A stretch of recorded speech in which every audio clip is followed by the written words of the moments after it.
Welcome to 5 News Online. I'm Joe Ellison. This morning, a jury found former Lonoke County Sergeant Michael Davis guilty of negligent homicide, all in the fatal shooting of 17-year-old Hunter Britton.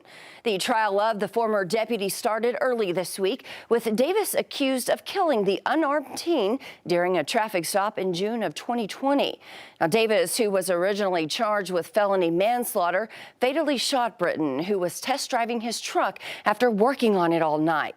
It's a case that's gained national attention and one that has greatly impacted the community of Lonoke and across Arkansas. We are now waiting on word of when Davis will face sentencing. Well, before we get to other top stories, let's check in with meteorologist Zach Scott for a look at this weather heading into the weekend. Zach?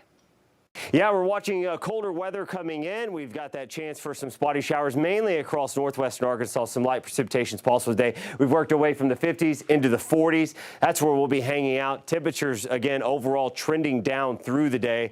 Our high temperatures being set in the first half of the day, early morning hours. Again, lingering some spotty precipitation as our disturbance pulls away. We're getting some wraparound moisture, light rainfall, some drizzle, some mist possible through the afternoon and the evening. Temperatures continue to fall. We'll bottom out near 40 degrees northwest Arkansas, mid 40s off towards the south, and then temperatures overnight with clear skies will drop down into the lower 30s.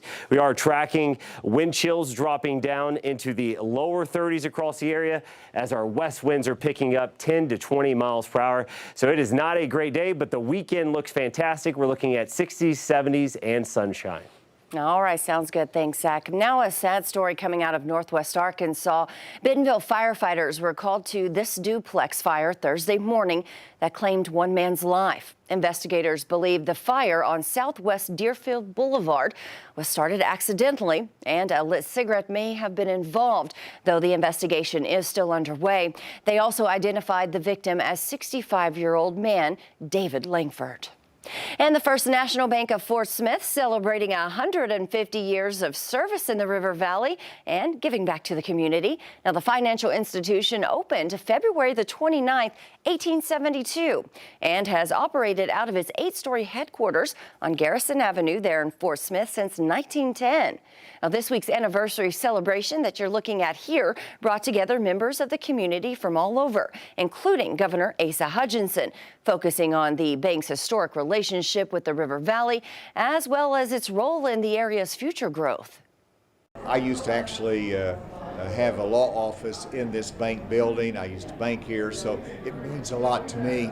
First National Bank of Fort Smith is making a gift of $500,000 to the Fort Smith Boys and Girls Club to renovate and expand their Jeffrey facility.